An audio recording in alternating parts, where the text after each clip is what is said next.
क्या हो गया यशोदा? खुद पूरा स्वप्न देखो क्या?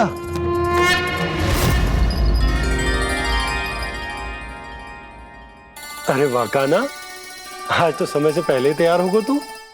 तैयार तो होना ही था बाबा। इससे पहले कि राक्षस वृंदावन आकर विध्वंस करे, मुझे वन जाके उसका सामना करना है। मैया शीघ्र भोजन बांधो, गौचरण के लिए विलंब हो रहा है। ना, आज कहीं ना जाएगा तुम। आज घर पे विश्राम कर। ऐसा क्यों कह रही हो यशोदा? हर बार क्यों का उत्तर देना आवश्यक ना है जी। मैं ना चाहती आज ये जाए, तुझे ना जाएगा बस। और जे ही क्यों, आज अन्य बालक भी वन में ना जाएंगे गौचारण के लिए। आप गोपो को भेज दो। पर मैया गौचरण कराना तो मेरा दायित्व है। और तेरी देखभाल करना, तुझे सुरक्षित रखना मेरा दायित्व है। बाबा,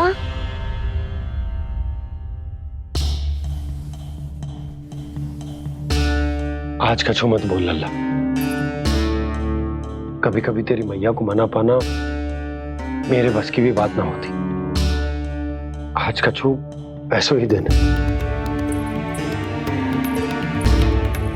तूने देखो ना कैसे निर्णय करके बैठ गई है। इससे पहले कि वो राक्षस जगजा और वृंदावन वासियों को कोई हानि पहुंचाए, मुझे वहां पहुंचना पड़ेगा। पर कैसे?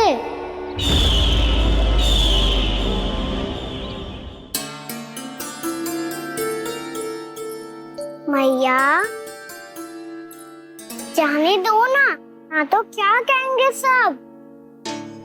कान्हा ने दूसरे दिन ही छुट्टी ले ली। जिसे जो कहना है कहे। मेरे लिए तेरी सुरक्षा से अधिक महत्वपूर्ण और कछु ना है। देख लल्ला, ना जाने क्यों मेरा मन कह रहा है कि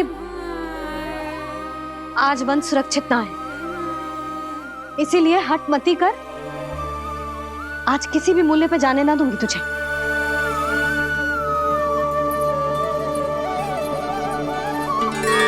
मैया ने ठान लिया, आज वन जाना है तो कोई और ही उपाय खोजना पड़ेगा यहाँ से निकलने का। सुनो, आज गौचारण के लिए गोप जा रहे हैं। हमारी छुट्टी है आज। पर क्यों बलराम? वो तो कान्हा ही जाने। सारी मैया ऐसी होती है क्या मुन्नी? पहले सेमी कहती है कि बड़ी हो जाओ, सब कुछ नियम से किया करो, अनुशासन सीखो। सेमी उसे तुड़वा के कहती है आपकी छुट्टी। तू चाहे जितना भी स्वांग कर ले लल्ला, कछु भी कह ले, कछु भी कर ले, मैं तो तुझे बाहर ना जाने दूंगी। वन छोड़, मैं तो तुझे चौबारे तक भी जाने की आज्ञा ना दूंगी आज। चल पी ले अब।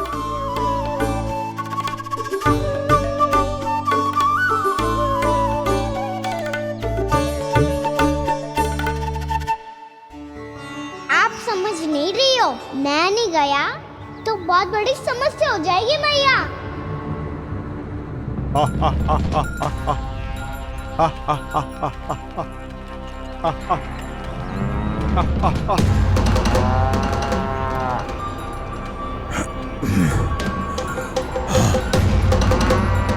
दिन निकले पूरे प्रहर बीत गया। इन गोपों में तो कोई भी बालक नहीं है, परंतु कंस ने तो कहा था कृष्ण गोपालक है।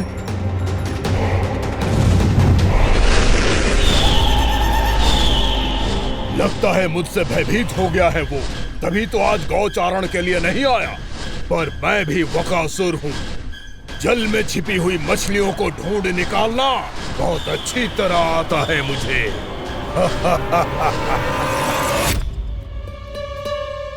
गोप और गैया संकट में है, मुझे शीघ्र ही वहाँ पहुँचने का कोई उपाय खोजना होगा। क्या सोच रहे हो? शीघ्र समाप्त कर। चल सिगरेट समाप्त करके भी क्या करूंगा मैया? आप मुझे कहीं तो जाने ही दूंगी ना। जाके सिखाओं के साथ भी ना खेल सकता। वो तो है,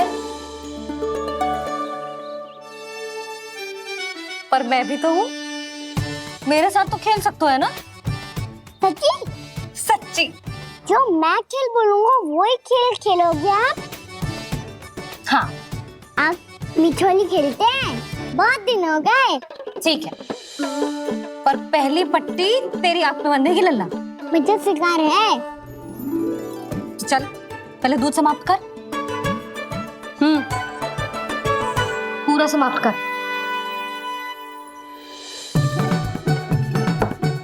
ये हुई ना बात। आजा खड़ा हो।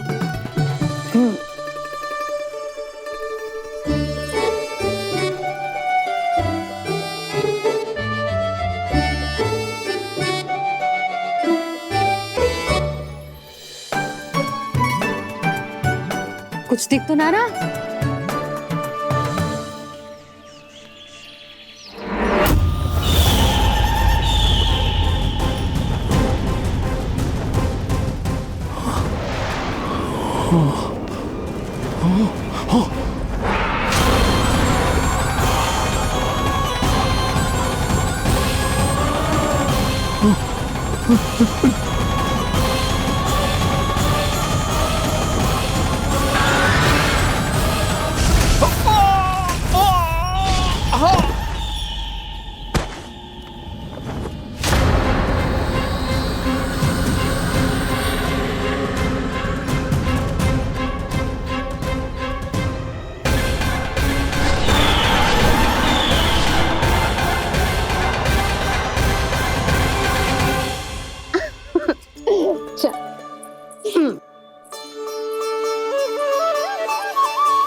मैं यहाँ हूँ।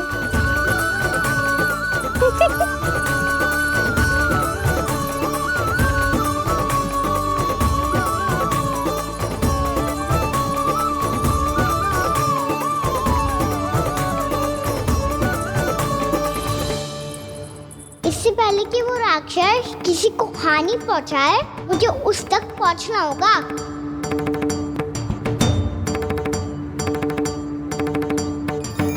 सिगरेट करनी होगी मुझे।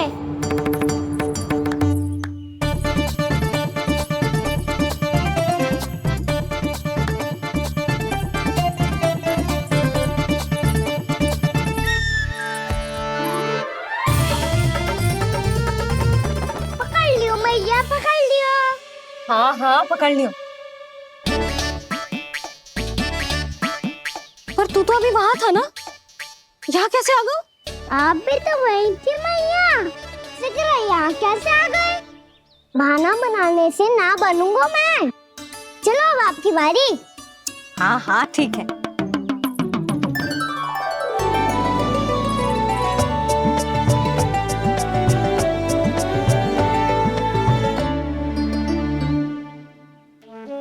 क्षमा करना मैया, पर मुझे जाना पड़ेगा।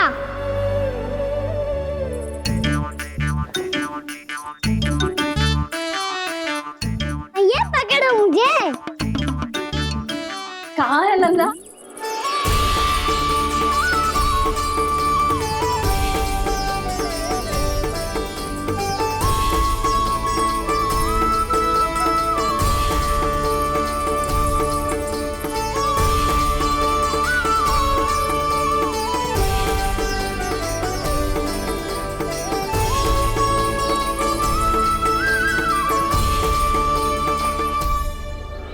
योजना सफल हो गई।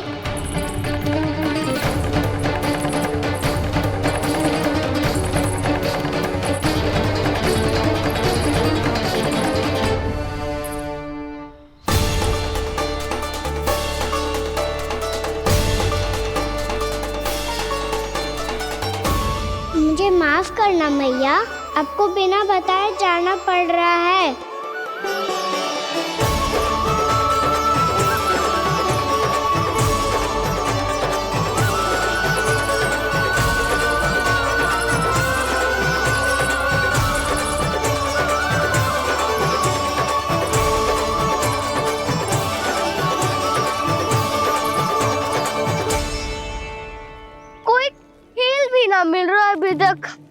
कहना तो अभी बता दे तो।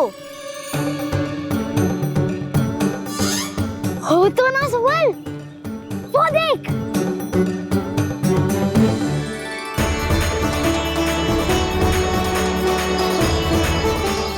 क्या कर रहा है इतनी शीघ्रता में? वन की ओर जा रहा है, वो चालू कर रहे। चले। हाँ।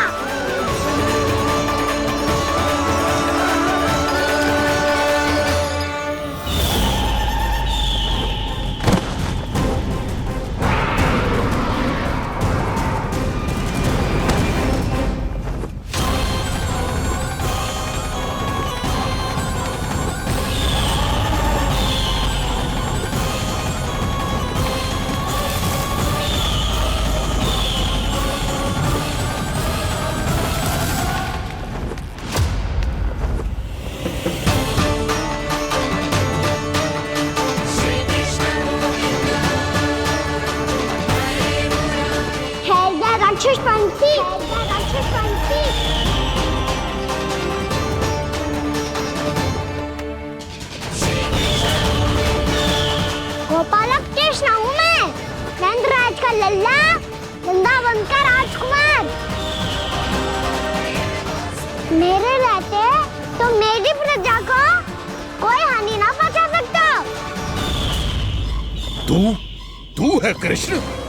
तुझ पर क्या प्रहार करूं मैं? मुझे तो लगा था विष्णु की तरह तेरे एक हाथ में चक्र होगा, दूसरे में गदा, पर तू तो नन्हा सा बालक है।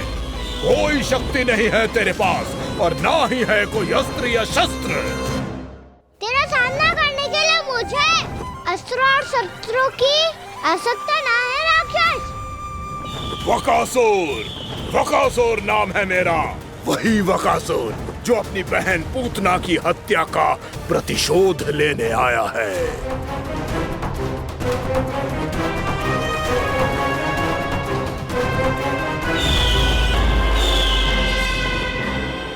जानता है, इंद्र, अग्नि, वायु, वरुण, यम या कोई भी अन्य देवता, कोई मेरे समान शक्तिशाली नहीं है।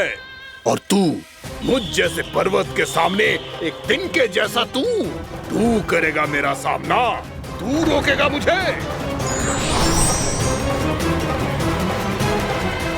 बस एक ही प्रहार में तुझे अपना आहार बना लूंगा मैं। छोटा चना बाजेगा ना।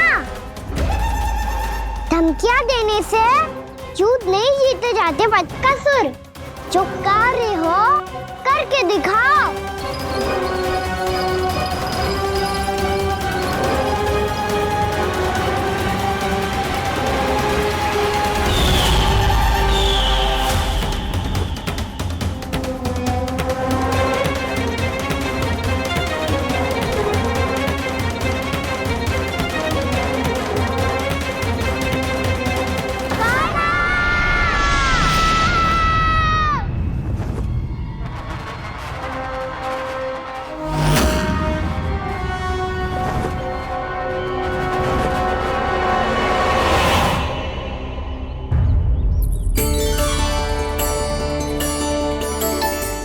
लल्ला, देख तेरी मैया थक गई है अब बस कर लल्ला, ताली बजा। कान्हा, अब बस कर।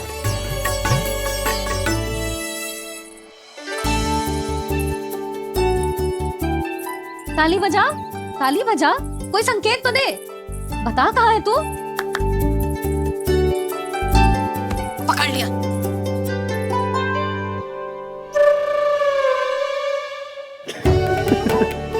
आप भी ना बड़े हो गए हो, पर बचपना ना गया आपका ना। बच्चे कहाँ गया? जी रोकान।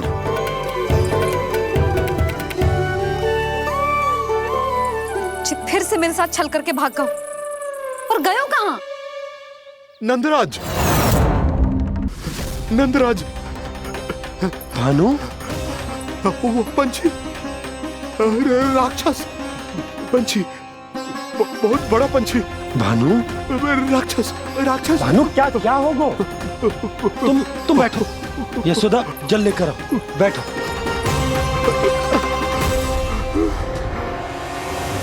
यदि आपको भूख लगी है तो मुझे खा लो, पर मेरे थकाव को छोड़ दो पंछी जी। आप मुझे ही खा लो, लेकिन कान्हा को छोड़ दो।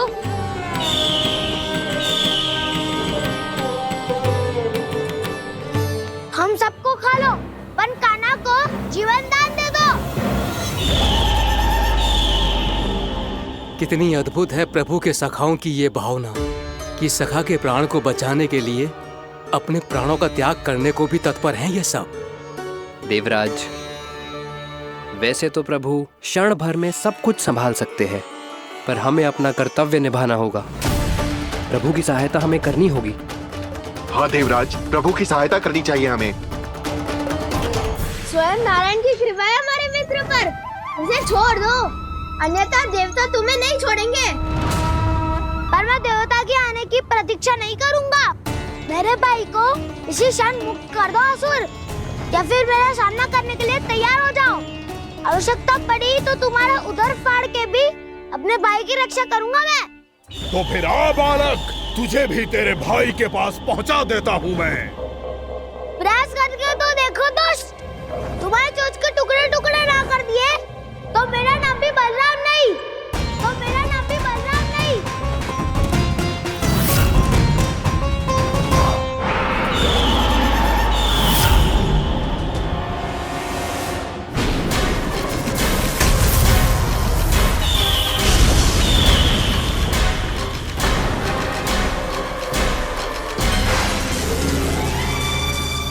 तेरी प्रार्थना स्वीकार हो गई मधु। हमारे कान्हा की रक्षा करने स्वयं देवता आ गए।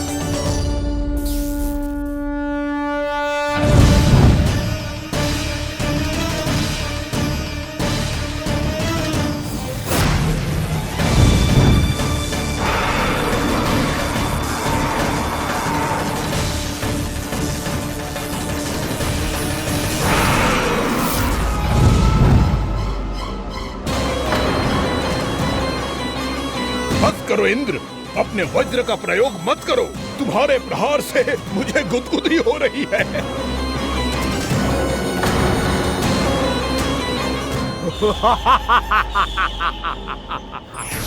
पर मेरी ज्वाला गुदगुदी नहीं करेगी वकासुर, जलाकर भस्म कर देगी।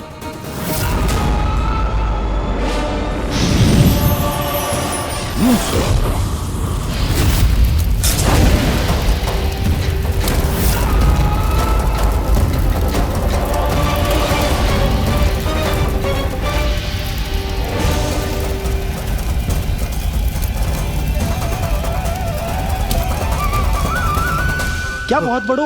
बहुत बड़ा पंछी। पंछी? बहुत बड़ा पंछी।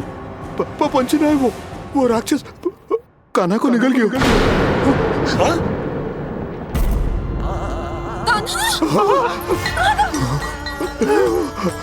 कान्हा!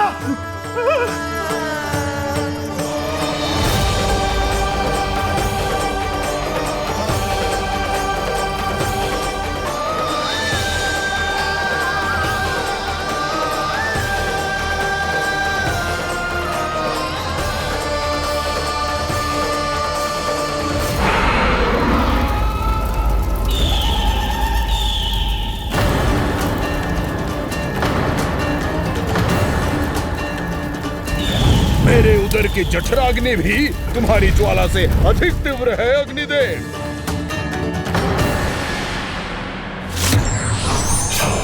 अब यम का पाश ही दंड देगा इसे।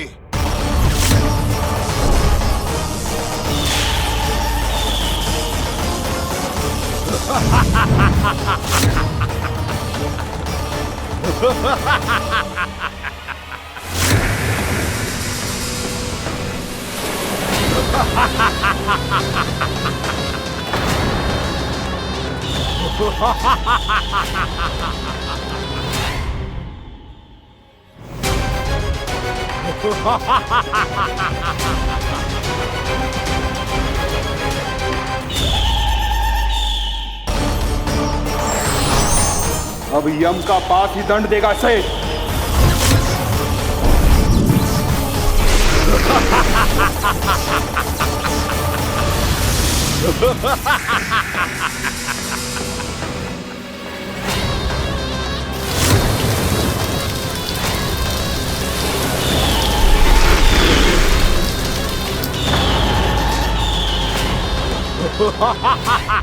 तूने जल की धार को भले ही काट दिया हो दुष्ट, पर हिम में धार नहीं होती। अब मेरी हिम शक्ति तुझे जमाकर नष्ट कर देगी।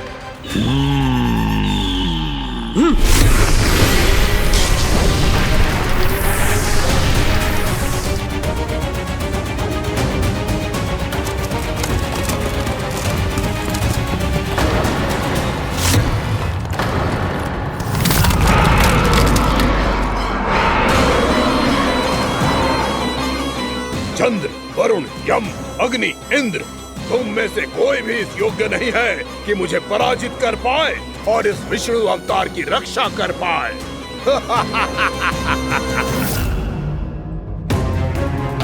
इस असुर को देवता कुछ ना बिगाड़ पा रहे हैं। अब क्या होगा खाना का? बकासुर, मैं अपनी किरणों की ताप से तुझे छल्दी छल्दी कर दूंगा।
पुत्र कार्तिकेय, इस असुर के उदर को फाड़कर अपने पिता के सखा श्री कृष्ण को मुक्त कराओ पुत्र।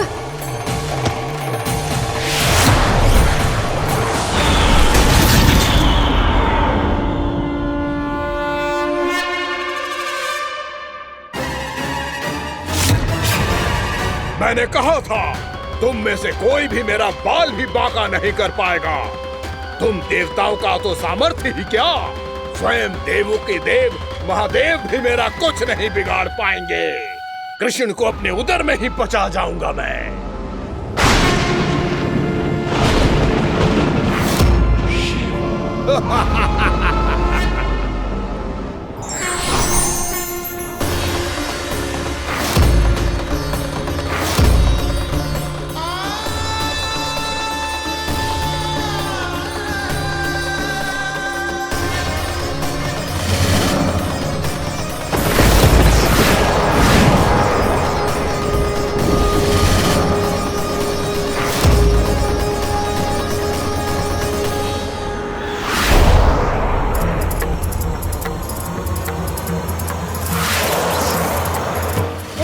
शिव शंकर का त्रिशूल है। एक ही बार में इस असुर का प्राण ले लेगा ये। हाँ, महादेव का त्रिशूल।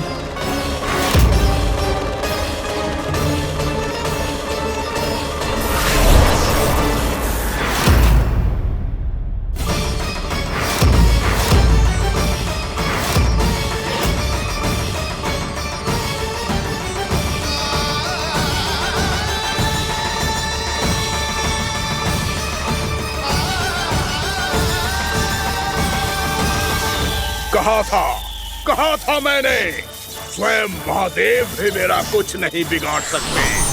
अजय हूं मैं, अजय।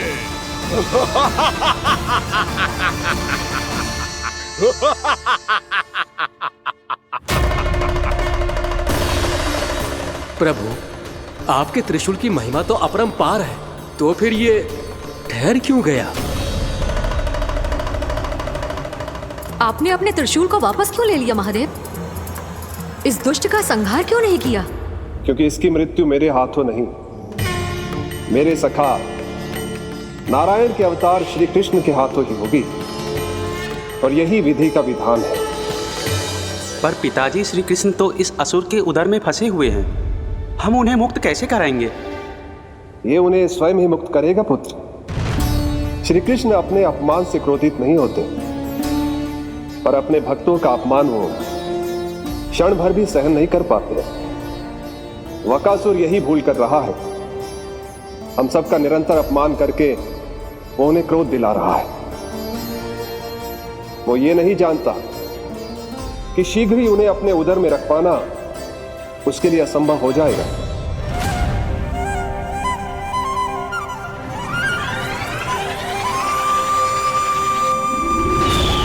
क्या हुआ महादेव? पराजित होकर भी मुस्कुरा रहे हैं। पर अब तो महादेव कहलाने के भी योग्य नहीं रहे आप। असफल देवताओं की इस अयोग्य सेना को लेकर चले जाइए यहाँ से। ना ये मेरा सामना कर सकते हैं और ना ही आप। मेरी शक्ति के सामने आप अक्षम हैं महादेव।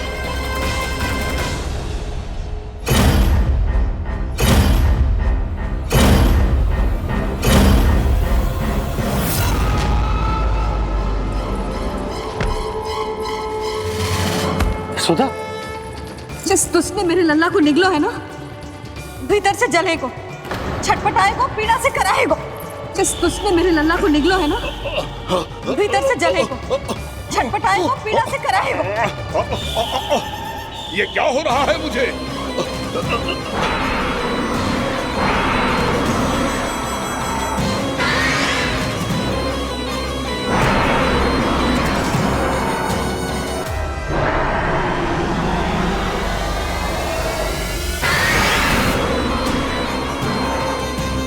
मुझे ऐसा क्यों लग रहा है जैसे भीतर से जल रहा हूं मैं? ये क्या हो रहा है मुझे?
हे प्रभु, मैंने ऐसे कौन से कुकर्म किए थे कि मुझे ऐसी मृत्यु प्राप्त हुई?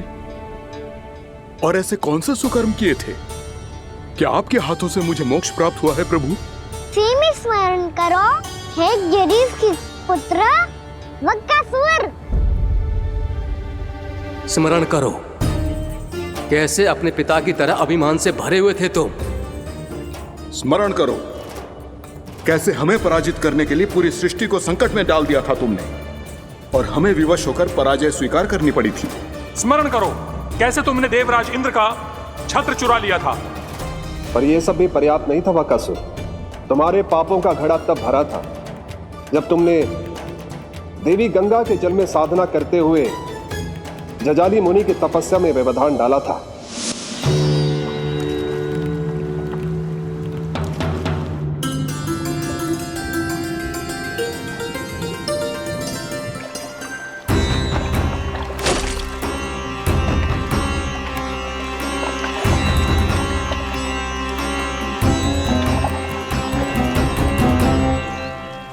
रुक क्यों गए चालक? नौका को आगे की ओर ले चलो। आगे बढ़ना उचित नहीं होगा महाराज। यहाँ से कुछ ही दूरी पर जालजली मुनि तपस्या कर रहे हैं। तो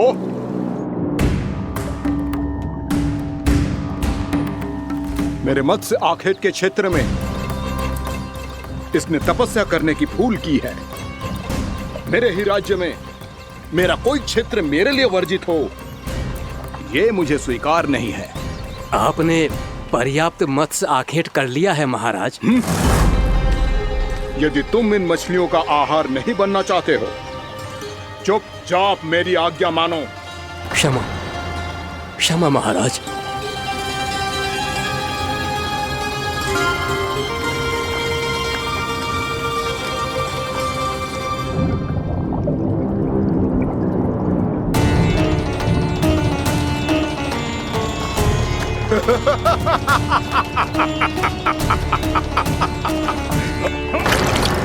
मुनिवर, रक्षा कीजिए, रक्षा कीजिए मुनिवर। हमारे प्राण बचाइए मुनिवर, मुनिवर हमारे प्राण बचाइए।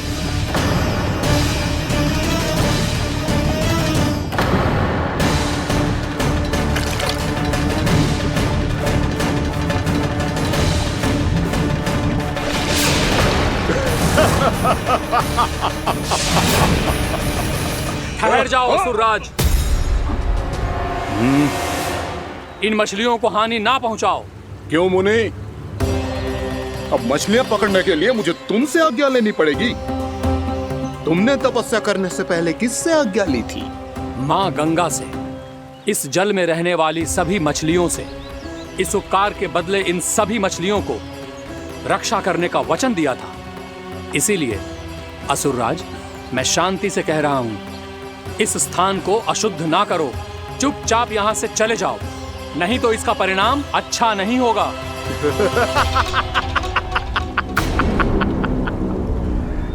तुम जिन देवताओं की तपस्या कर रहे हो ना मुनि, उन्होंने भी मेरा कुछ नहीं बिगाड़ पाया था, और तुम मुझे धमकी देने का दुस्साहस कर रहे हो।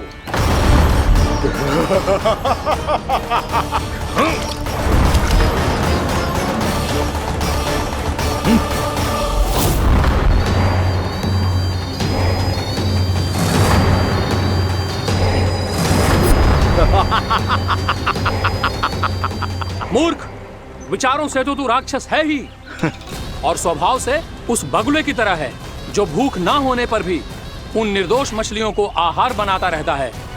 इसलिए अभी इसी क्षण से तू बगुला का जीवन जिएगा। ये मेरा श्राप है, ये मेरा श्राप है।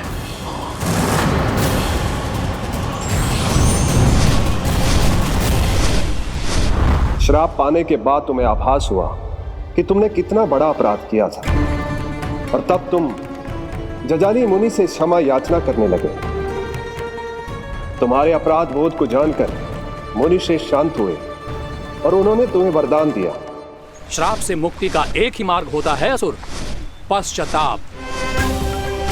तुम्हें अपने भूल का पश्चाताप है, इसीलिए मैं तुम्हें वरदान देता हूं।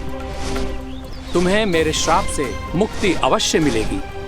स्वयं प्रभु श्री नारायण के अवतार इस बगुले के देह के बंधन से तुम्हें मुक्त करेंगे।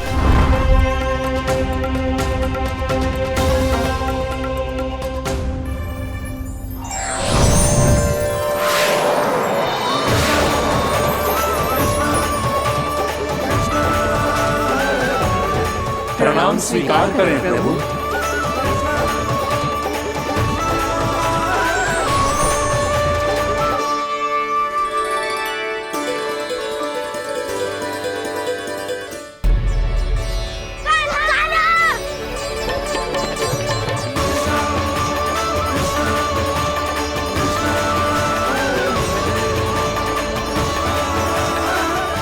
मुझे ना बताओ कि तुम सबने क्या देखा है, चाहे जो देखो है, बस मैया से कछु मत ही बताना। कान्हा!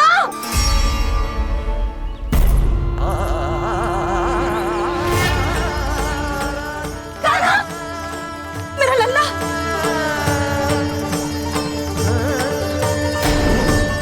भानु बता रहा था तुझे कोई असुर पंछी निकल गया था।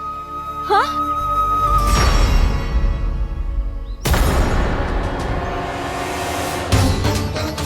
हे नारायण, ये क्या है?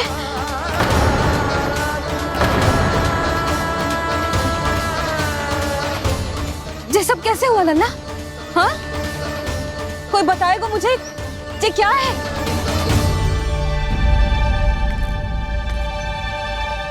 श्रीधामा, मधुमंगल, चिची को सब कुछ बता दो। ये असुर पक्षी मुझे निकलने वाला था रानी भाभी, तभी अंतिम क्षण में कान्हा ने आके मुझे बचा लियो। और ये असुर पक्षी ने कही कि यह है वृंदावन का राजकुमार, नंदराज का लल्ला। इसके होते कोई भी वृंदावन वासियों को हानि ना पहुंचा सकते। रानी भाभी, कान्हा ने अपने प्राणों की चिंता ना करी और इस क्रूर राक्षस से भिड़ गयो और इस राक्षस पक्षी ने इसे निगल लियो। इतना पर्याप्त है भोला काका, सब कुछ बताने की आवश्यकता नहीं है।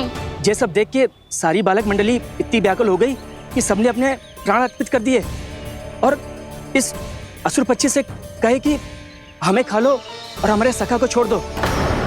इन बालकों का पराक्रम देख के सभी देवतागण यहाँ आ गए और उनके हृदय भी पिघल गए और उन्होंने इस राक्षस पक्षी से युद्ध करके इसे मार गिराया। देवताओं के राजा इंद्र के वज्र का प्रहार तो मैंने अपनी आंखों से देखा है ताई जी। और फिर उसके बाद अग्निदेव ने अग्निवस्त्र का प्रहार किया। जय ना काकी, वरुण देव, कार्तिकेय, यमदेव सबने मिलके युद्ध किया इस राक्षस से। कहा था अभी मत बोलना। अरे सब मिलके फंसा दोगे मुझे। सर माँ भद्रकाली, हमारे शिव शंकर भी आए थे छोटी माँ। जाओ आप भी। बाबा साईता, मुझे लगता है कि ये कान्हा भी इन्हीं देवताओं में से एक है। संभव तो है चीची, स्मरण है पूतना और तृणावर्त के आक्रमण के समय भी ऐसा ही हुआ था। सभी राक्षस मारे गए थे पर अपने कान्हा को एक खरोच तक न आई थी। हाँ जीजी, मुझे लगता था कि श्री नारायण की विशेष कृपा है हमारे कान्हा पे, पर अब तो देख के लग रहा है कि हमारा कान्हा ही स्वयं श्री नारायण है। या फिर उनका अवतार है ये। अरे बस करो तुम सब, ऐसा कछु ना है। अरे जितनी बात सुनी है उससे तो यही लग रहा है कि कान्हा देवताओं और असुरों की युद्ध के बीच में फंस गया था। उसका इस सब से कोई लेना देना ना है। तो फिर इसके तन पे एक भी खरोच क्यों ना आया नंदराज? हाँ,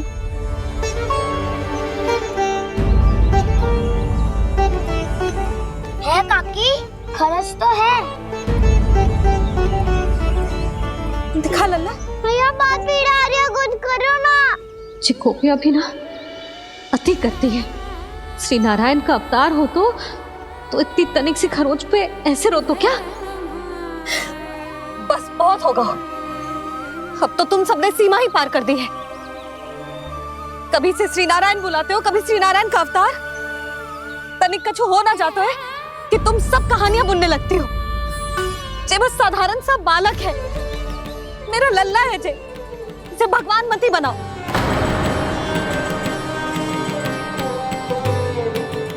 और तू क्या आवश्यकता थी तुझे यहाँ आने की? हाँ, वो भी मुझे बिना बताए। मेरे साथ छल करके आए हो तू। अब तू घर चल, ऐसा दंड दूंगी ना कि मैया बहुत पीड़ा हो रही है। मैया बहुत पीड़ा हो रही है मैया। हाँ नन्ना, तू घर चल, मैं तुझे औषधि लगा दूंगी। हल्दी का लेप लगाऊंगी ना, झट से ठीक हो जाएगा। चल चल।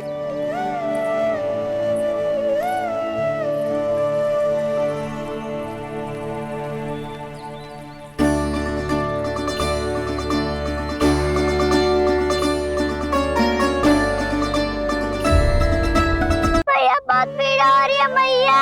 हाँ नन्ना, तू घर चल, मैं तुझे औषधि लगा दूंगी। हल्दी का लेप लगाऊंगी ना, झट से ठीक हो जाएगा। चल चल।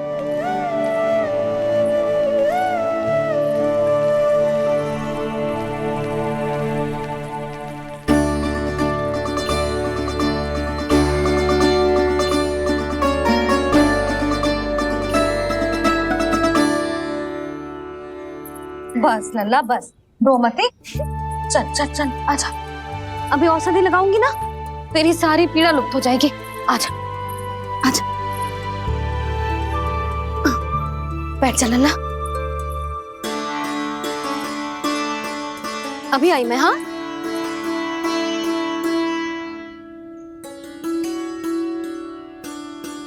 मैया। अरे तो अभी तक रो रो है? क्या कह रही थी सारी गोपियां? बता। के मेरा लल्ला श्री नारायण का अवतार है, दिव्य है, भगवान है। और जो भगवान इतनी छोटी सी चोट पे रोते हैं क्या? इतनी तो लगी भी ना है तुझे, जितना तो तू आ ऊ कर रो है।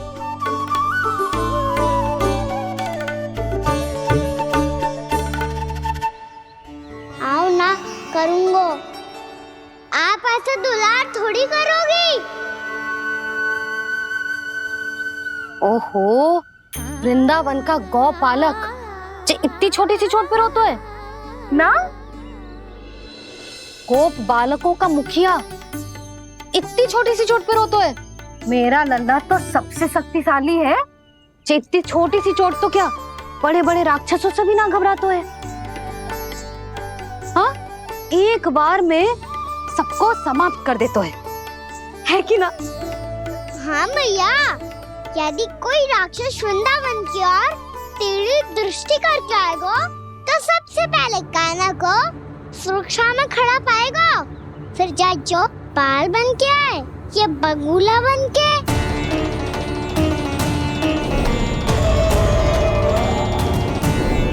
ना लल्ला, सोचो भी मती। वृंदावन की सुरक्षा करना तेरा दायित्व ना है। तुझे और कोई संकट का सामना करने की आवश्यकता ना है। अभी तो मेरी पीड़िता का हरण कर रही थी, अचानक से क्या हो गया मैया को? कोई आवश्यकता ना है तुझे ऐसे संकटों का सामना करने की। आने दे आज तेरे बाबा को, सीधा सीधा बोल दूंगी। बहुत हो गए उनके तर्क वितर्क। मेरा फूल सा लल्ला वन में अकेले गौचारण के लिए ना जाएगो। आज बगुले ने निकल लियो, कल कछु और हो जाए तो? नारायण ना करे, कहीं कछु ऊंच नीच तुझे कछु हो जाए तो? मैं तो जीते जी मर जाऊंगी।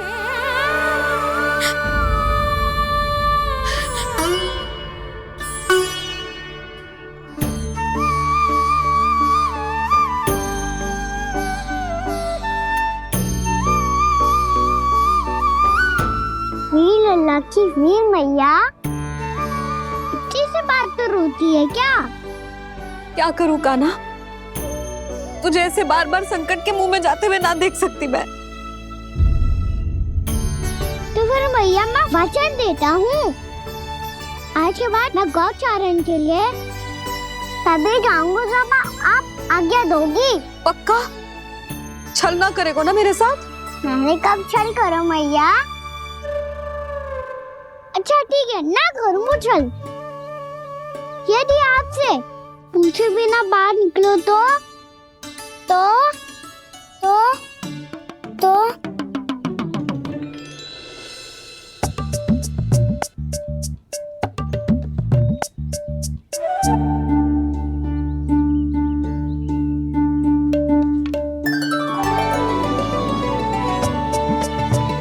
ये रही आपकी छड़ी और ये रही मेरी पीठ।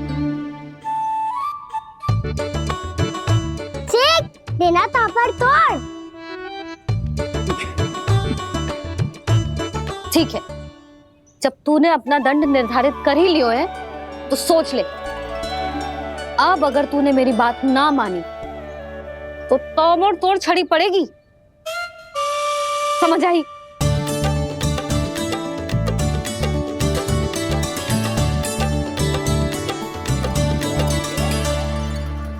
अच्छा ही है कि कान्हा कुछ दिन घर ही रहे। आज वन में जो हुआ है अवश्य कंस ने ही करवाए हुए वो सब।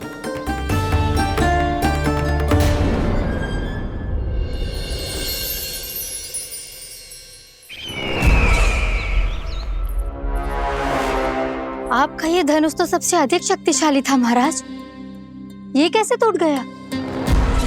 कहीं ये बकासुर की पराजय का संकेत तो?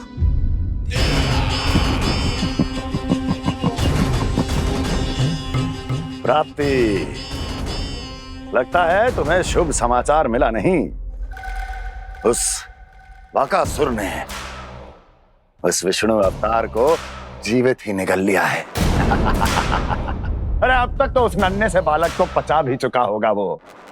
उसके तन में रक्त बनकर वो विष्णु अवतार और उसकी शक्तियां दौड़ रही होंगी। क्षमा कीजिए महाराज। क्षमा कीजिए, इस अशुभ से मुख से शुभ समाचार आने दो। माथे के बल को ढीला करो, चेहरे पर मुस्कान लाओ और कहो, महाराज,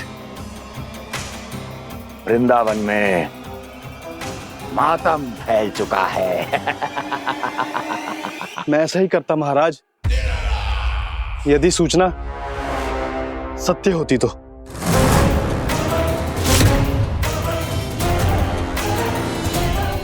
कहना क्या चाहते हो? एक क्षण में सूचना उगलो, अन्यथा मेरा योद्धा बकासुर विष्णु अवतार की तरह तुम्हें भी जीवित निकल जाएगा। आने दो। बकासुर मारा गया महाराज, बकासुर मारा गया महाराज, बकासुर मारा गया।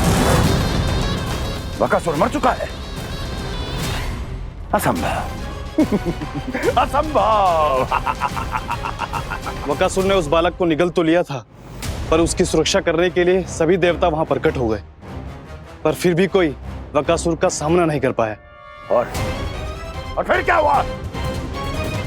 वो बालक स्वयं ही बकासुर के उदर से बाहर आ गया और उसकी चोंच तोड़कर उसकी हत्या कर दी।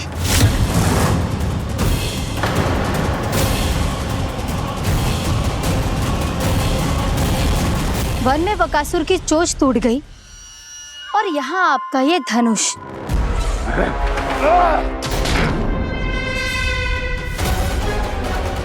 केवल नहीं टूटा तो आपका ये भ्रम महाराज। क्षमा कीजिएगा महाराज, आपका भ्रम टूटना आवश्यक है। आवश्यक है आपको यह आभास होना कि उस विष्णु अवतार को पराजित करने के लिए आपके साधारण योद्धाओं में वो सामर्थ्य नहीं है। वत्सासुर, पूतना, तृणावर्त, बकासुर, ये सब साधारण नहीं थे प्राप्ति, साधारण नहीं थे। फिर तो ये और भी अधिक चिंता का विषय है महाराज, क्योंकि इसका अर्थ तो यही हुआ कि वो विष्णु अवतार कुछ अधिक ही असाधारण है और उसका सामना करने के लिए और उसे मिट्टी में मिलाने के लिए आपको एक ऐसे अस्त्र की आवश्यकता है जो उसके सामने ना झुके और ना ही टूटे।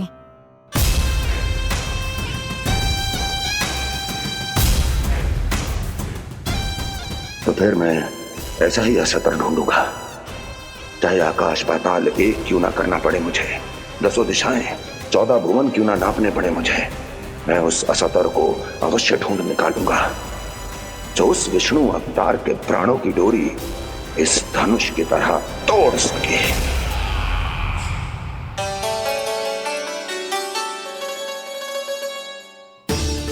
थैंक्स पापा, मैंने मैया को वचन दिया है कि जब तक नहीं चाहेंगी मैं वन नहीं जाऊंगा। इसलिए आप मुझे मारने के लिए कोई शक्तिशाली असुर ढूंढने में व्यस्त रहो।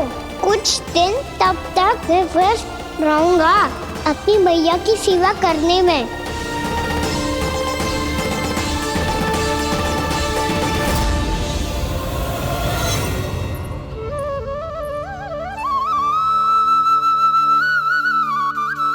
लो मैया, तुलसी जी को चढ़ाने के लिए जल।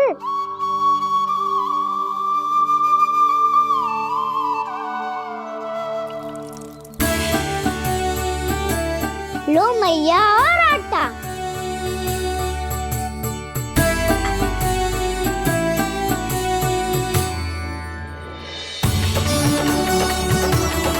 लो मैया, बेलन।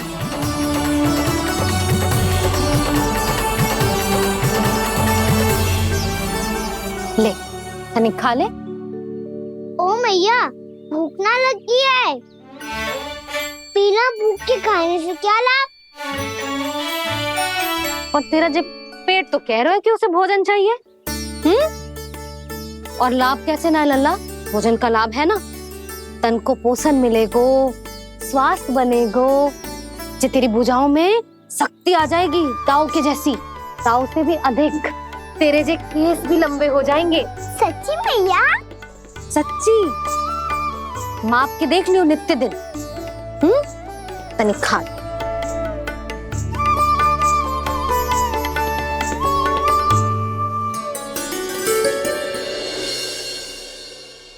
मान के मैया का कहना, छक के भोजन खाते हैं, नित्य मापते भुजा केश, पर ज्यों का त्यों ही पाते हैं।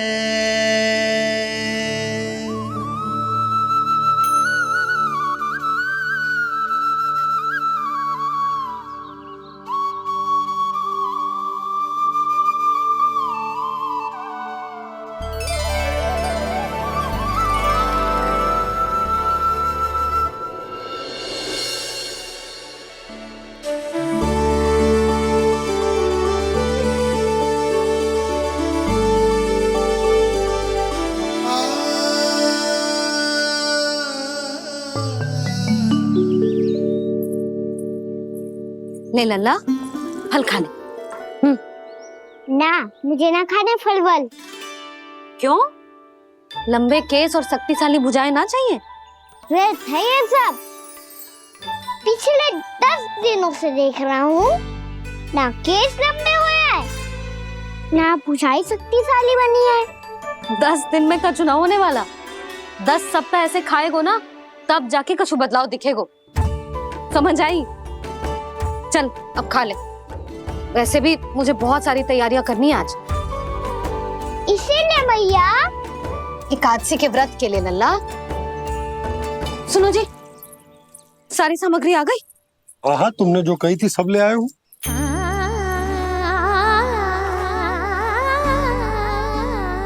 इसमें नारियल तो है ही ना, उसके बिना मैं एकादशी की पूजा कैसे करूंगी?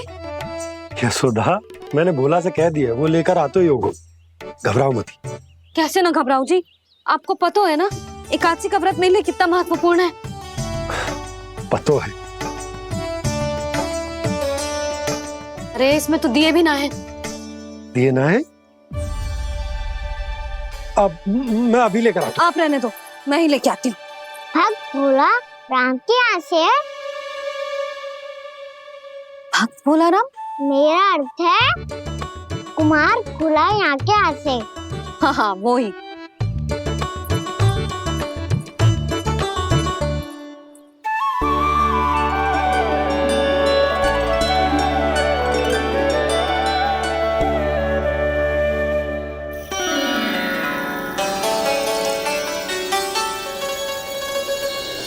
श्री हरि, श्री हरि, मेरे श्री हरि।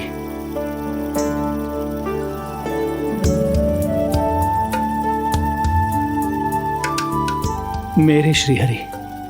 भोला राम, मेरी मटकी तैयार है? मेरे श्री हरि, मेरे श्री हरि।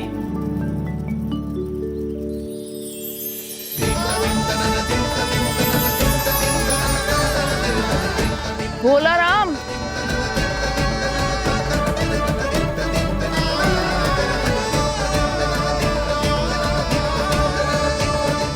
भोला काका, ओ भोला काका।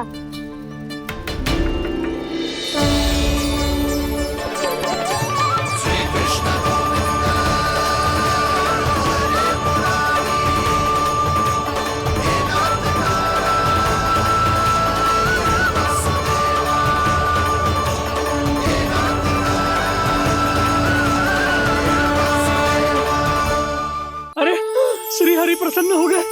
मेरे श्री हरि आ गए, मेरे भगवान आ गए। मेरे श्री हरि आ गए, मेरे भगवान आ गए।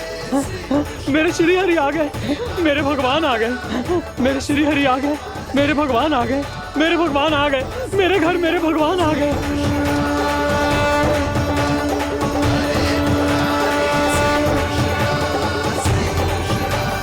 मेरे घर आ गए, मेरे श्री हरि आ गए। हाँ, मेरे श्री हरि आ गए। जे तो बावले थे ही, अब बालकन को भी साथ में मिला लिए। उज्जवल क्या कर रहा है? अरे ठहर जा भोला।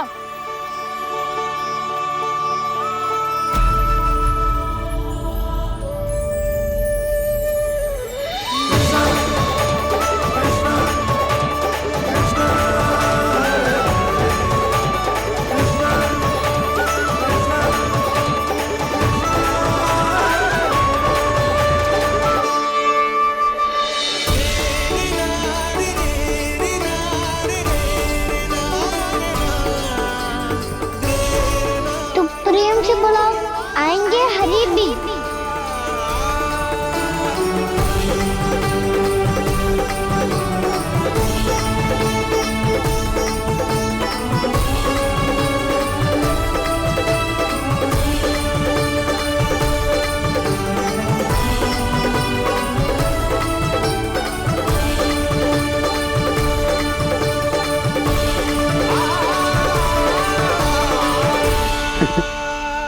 क्या वो गाना? किसकी धुन में झूम रहा तू? निर्मल निशा भक्ति की धुन में।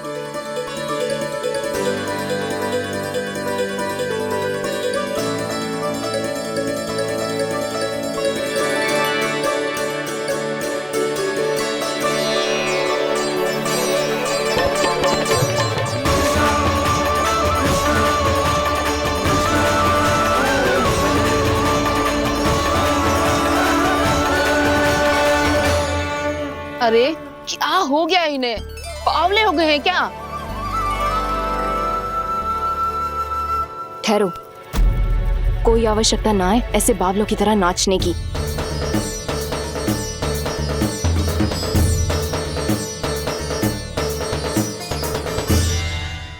जे बावले ना है मौसी, भक्ति में रम गए। बस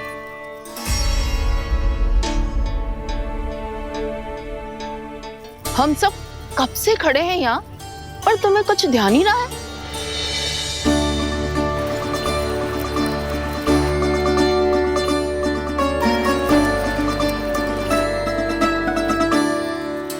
नाच गाने में ऐसे मगन हुए कि हमें देखा भी ना।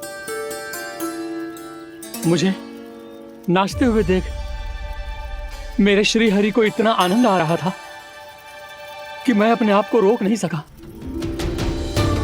और वैसे भी मेरे जन्म का एकमात्र उद्देश्य है श्री हरि की सेवा करना, श्री हरि को प्रसन्न करना।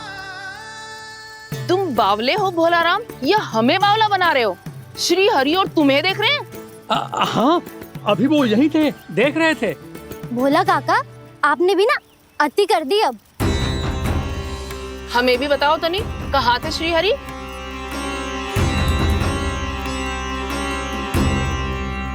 ना जाने अपना उपहास करवाने में क्या आनंद आता है इन्हें। देखो, अब तुम सच मानो या झूठ, लेकिन हमरे श्री हरि यहीं थे, इसी चाक पर अभी। हाँ, लो सुन लो इस मूर्ख की बात। श्री हरि को और कोई स्थान ना मिलो जो इसके मिट्टी के चाक पे आकर बैठेंगे।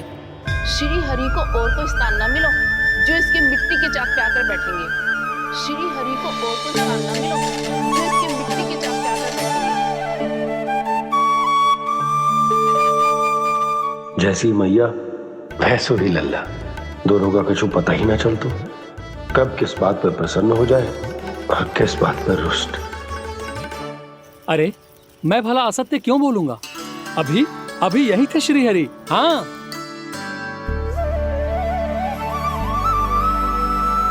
हाँ, जैसे श्री हरि को तो कोई कार्य है ही ना, वो तो आतुर होके बैठे रहते हैं कब तुम हरि हरि बुलाओ और वो दौड़े चले आए। भगवान तो भक्तों के पास आने के लिए सदैव आतुर रहते हैं, बल्कि सत्य तो यह है कि भक्तों के मन में ही निवास करते हैं भगवान।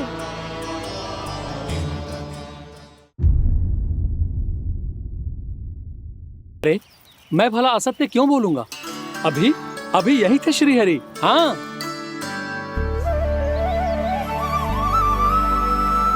हाँ, जैसे श्री हरि को तो कोई कार्य है ही ना, वो तो आतुर होके बैठे रहते हैं कब तुम हरि हरि बुलाओ और वो दौड़े चले आए। भगवान तो भक्तों के पास आने के लिए सदैव आतुर रहते हैं, बल्कि सत्य तो यह है कि भक्तों के मन में ही निवास करते हैं भगवान। भगवान तो भक्त के पास आने के लिए सदैव ही आतुर रहते हैं शंकरी मौसी। बल्कि सच्ची बात तो ये है कि भगवान हमारे मन में ही निवास करते हैं। कम से कम तू तो इसे बढ़ावा मत दे जशोदा। जब देखो जब हरि नाम की रट लगाए रहते है। हरि बोलते बोलते ऐसो बावलो होता है कि सारा कार्य भूल जाता है। 2 दिन से अपनी मटकी के लिए चक्कर काट रही हूँ। अभी तो एक चक्कर और लगाना होगा आपको। आपकी मटकी तैयार हो गई है, अभी लाता हूँ।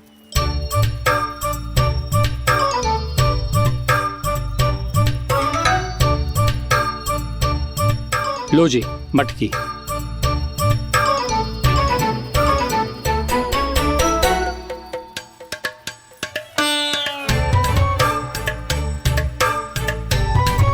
इस कच्चे मटके का क्या करूं मैं?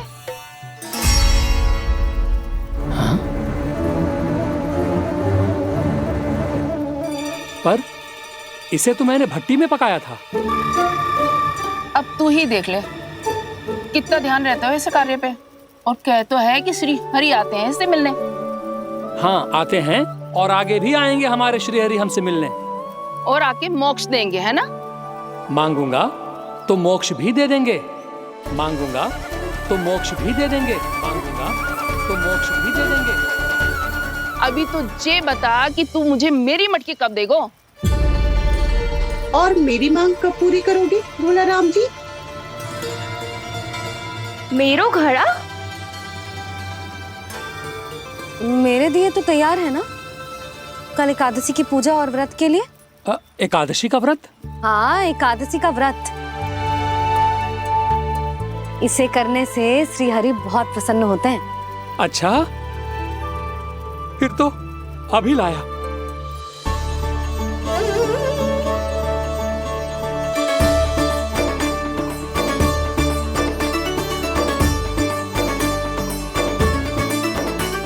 लो जी आपके दिए।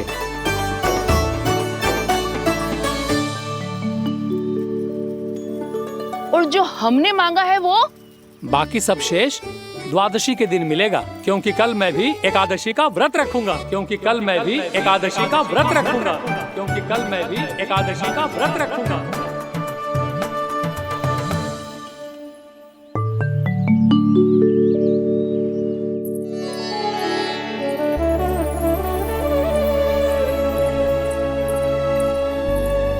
जानकी, फूलों का प्रबंध हुआ कि ना? हाँ भाभी, जे रहे। सदैव विलंब कराती है। पर भाभी इस बार तो फूल समय से ही लाई थी। क्या हुआ जशोदा? अभी तो पूजा की तैयारी ना हुई? देखो ना मौसी, ये जानकी ना कुछ छूट ही जाता है इसके कारण। एकादशी की पूजा और व्रत आते ही जसोदा भाभी इतनी वग्र हो जाती है। ऐसो क्या हो गो इस पूजा में?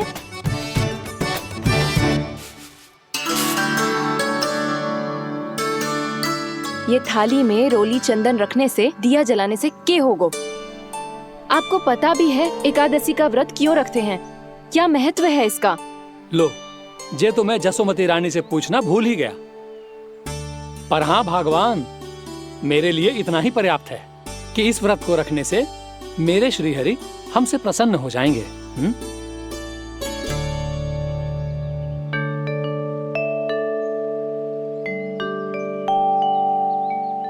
नारायण ही जाने ऐसे कैसे पूजा करते हैं जे श्री हरि की एक मूर्ति तक ना है इनके पास।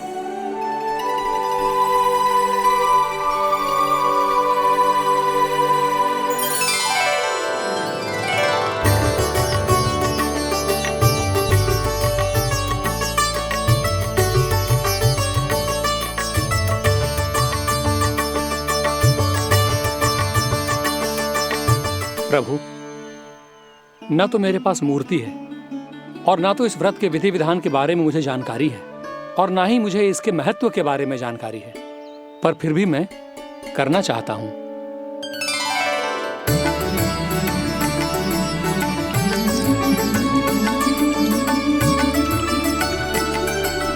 इसीलिए मैं दृढ़ संकल्प लेता हूं,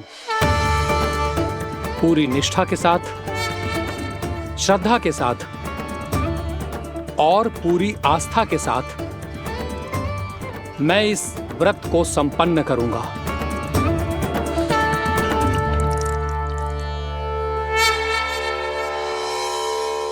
हम संकल्प लेते हैं कि एकादशी के व्रत को पूरी निष्ठा के साथ संपन्न करेंगे।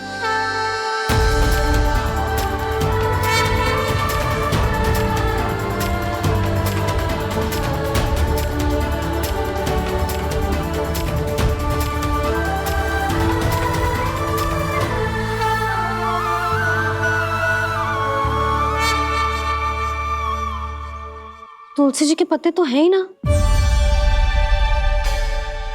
श्री नारायण को तुलसी जी के पत्ते के बिना भोग ना चढ़तो है। जानकी, तुलसी के पत्ते कहाँ हैं? भाभी, मैं तो कब से यही पूछना चाह रही थी कि तुलसी के पत्ते लाऊं क्या, पर आप तो व्यस्त थी ना। तुझे कितनी बार समझाओ है ना, यदि तेरे कछु करने से किसी और की कोई हानि ना हो रही हो या किसी के अच्छे कार्य में सहायता हो रही हो तो मुझसे आज्ञा लेने की आवश्यकता ना है। समझ गई भाभी, आगे से जाना उनको। ले अभी लेकर आती हूँ।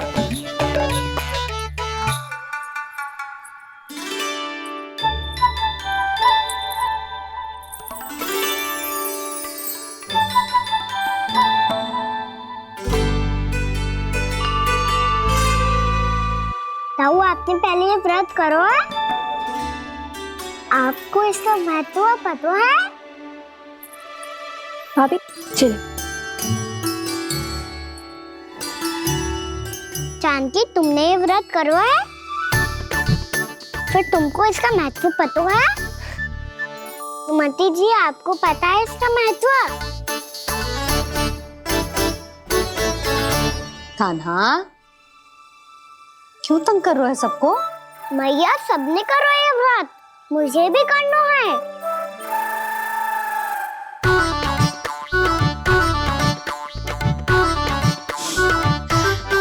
ये व्रत केवल बड़ों के लिए होती है लल्ला। जब आप ये व्रत कर सकती हो, बाबा कर सकते हैं, ये सारी गोपियां कर सकते हैं, वो भी कर सकते हैं, तो मैं क्यों ना कर सकता? क्योंकि तू कल तक भूखा ना रह पाएगो लल्ला। जब भक्त रह सकते हैं, फिर मैं क्यों नहीं रह सकता? मेरा अर्थ है कि नारायण के भक्त मैया, मैया मान जाओ ना, मुझे करने दो ना ये व्रत। अब अपनी लल्ला पे आप विश्वास ना है आपको? विश्वास है। अच्छा ठीक है, तू भी कर ले।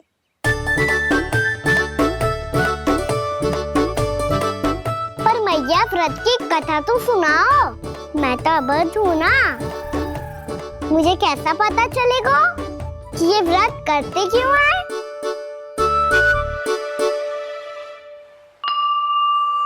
प्रभु, मुझ अबोध को कैसे पता चलेगा कि इस व्रत का क्या विधि विधान होता है और क्यों रखा जाता है और इसका महत्व क्या होता है? मुझे तो आप ही बता सकते हैं प्रभु। जब व्रत कर रहे हैं तब उसका महत्व भी पता होना चाहिए ना। बताओ ना मैया, क्यों रखते एकादशी का व्रत? इसके लिए तो तुझे एकादशी की कथा सुननी होगी। सुनेगो ना?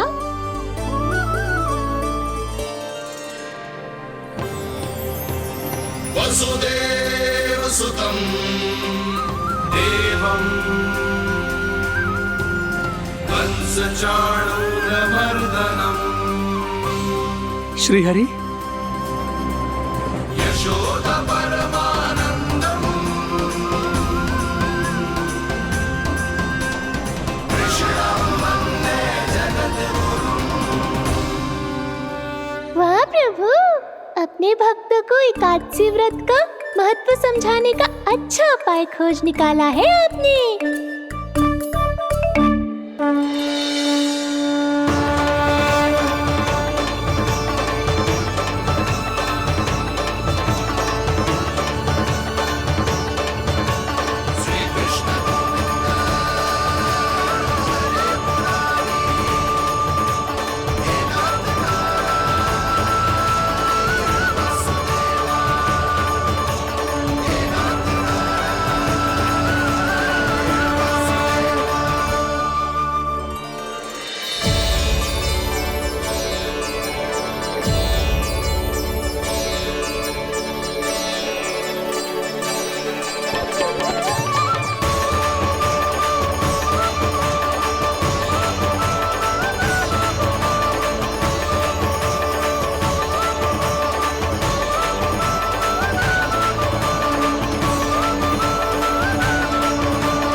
अब सब जन एकादशी के व्रत की कथा ध्यान से सुनना, तभी जे व्रत पूरा माना जाएगा।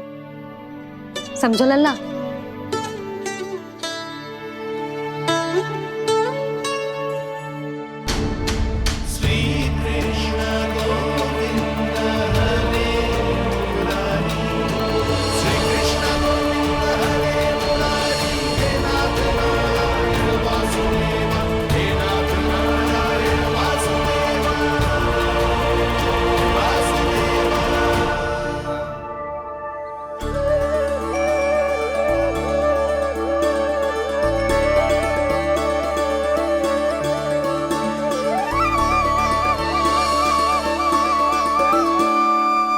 सतयुग में चंद्रावती नाम के नगर में मूरा नाम का एक असुर राज्य करता था। ओम ब्रह्मदेवाय नमः। ओम ब्रह्मदेवाय नमः। ओम ब्रह्मदेवाय नमः। ओम ब्रह्मदेवाय नमः।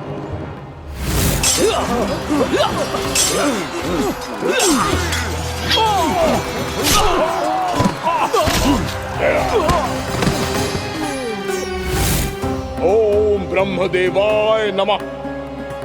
ओम ब्रह्मदेवाय नमः। जब उसने देवताओं के हाथों असुरों की पराजय देखी, तब वो वरदान पाने के उद्देश्य से ब्रह्मा जी की तपस्या करने चला गया।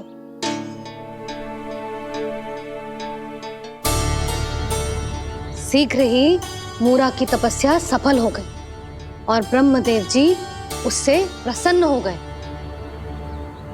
ओम ब्रह्मदेवाय नमः। ओम ब्रह्मदेवाय नमः।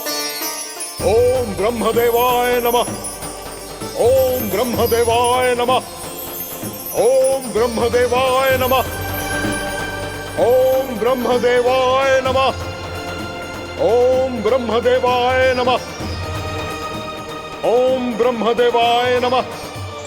ओम ब्रह्मदेवाय नमः। मूरा, प्रणाम ब्रह्मदेव। तुम्हारी तपस्या सफल हुई। बोलो, तुम्हें क्या वर चाहिए? सृष्टि के रचयिता ब्रह्मदेव, कृपया मुझे ऐसा वरदान दीजिए जिसकी सहायता से मैं त्रिलोकी विजयी बन जाऊं और कोई देवता मुझे पराजित ना कर सके। यहां तक कि देवताओं के रक्षक, सृष्टि के संचालक भगवान श्री विष्णु के लिए भी मैं अपराजय रहूं। तथास्तु, तथास्तु, तथास्तु। प्रणाम ब्रह्मदेव।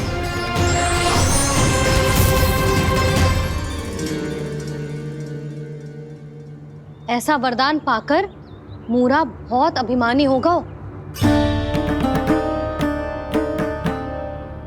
यक्षों, किन्नरों, यहाँ तक कि देवताओं को भी युद्ध के लिए ललकारने लगो, पर किसी ने भी उसकी ललकार को स्वीकार ना करो,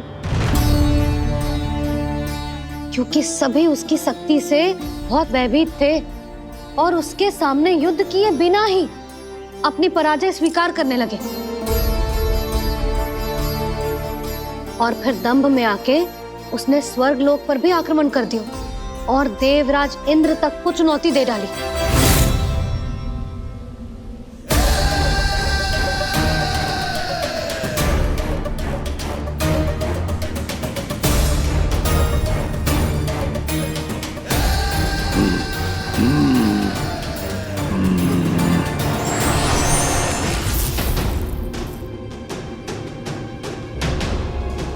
मैं प्रतीक्षा कर रहा हूं देवराज। क्या उत्तर है तुम्हारा? मुझसे युद्ध करोगे या फिर बिना लड़े ही पराजय स्वीकार कर मेरे अधीन हो जाओगे और सौंप दोगे मुझे अपना ये स्वर्ग लोक? सारी शक्ति तुम्हारे मुख में है या कुछ बाहुबल भी है तुम्हारे पास? मैं तुम्हारी चुनौती स्वीकार करता हूं मूरा। मैं तुम्हारी चुनौती स्वीकार करता हूं मूरा।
खैरिए देवगण, असुर राज मूरा को ब्रह्मदेव का आशीर्वाद प्राप्त है।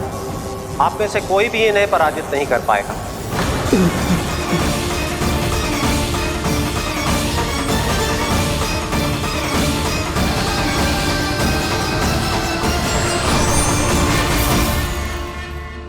एक अवसर और देता हूं देवराज।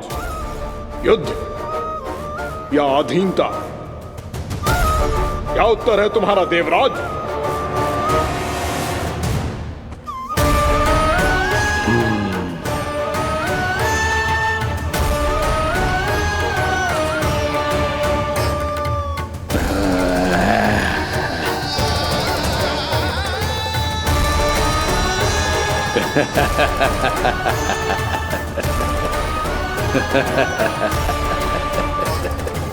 इंद्र और सभी देवताओं ने मूरा के आतंक में आके उससे भयभीत होके अपना सिंहासन छोड़ दियो।